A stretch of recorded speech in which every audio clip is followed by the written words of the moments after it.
Wow, this is cool. This is a Peruvian apple cactus.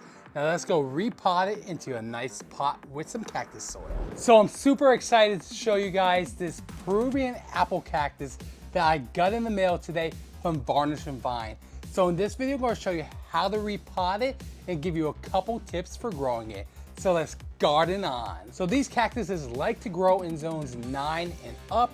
I live in zone 9, so that means in the winter, I'm gonna have to take it inside. So I wanna put it in a container.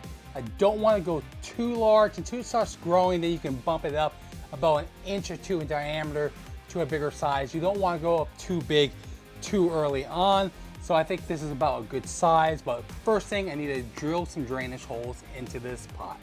And I'm also going to use this watering tray right here so any excess water doesn't damage my floors inside. So when it comes to your potting soil mix, you want to use a Cactus potting soil mix, just like what I have right here. You don't have to get anything fancy. This will be good enough to grow your cactuses inside as houseplants. So Varnish Vine does say on their website that this is ready to go and you want to plant it in your cactus mix as soon as you get it. You don't want to wait any longer than a week. So I'm going to add a little bit more soil to this. I want to probably fill the soil to about right here. So probably about 1.5 to 2 inches. Pack this soil down just like this. Careful of the cactus, he'll poke you like it just did to me. And the other cool thing about these Peruvian apple cactuses is that they actually produce edible fruit. They just need to get established. So hopefully by next year, I might have some fruit from this cactus. And just be aware that the Peruvian apple cactus is not pet safe. So if you think your pet may chew on this cactus, you may want to avoid it. But if your pet doesn't chew on your plants, you should be safe. So as far as watering goes, you don't want to overwater this. About once a month is good for this cactus.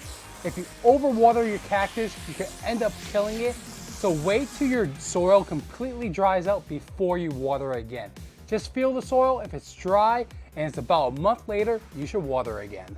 So when it comes to fertilizing your Peruvian apple cactus, it's pretty low maintenance. You really only need to fertilize 1 to 2 times a year during the growing season. You don't want to be fertilizing in the winter, but right now this cactus soil mix I added to my cactus should have enough fertilizer for the rest of the year. So next year in the spring, I'll add a well-balanced cactus fertilizer to help this grow a little better. So like I mentioned earlier in the video, you can grow this as a house plant. I live in zone 9. It's kind of like the border of the zones that this grows well in. Ideally, you want to be in zones probably 10 to 11.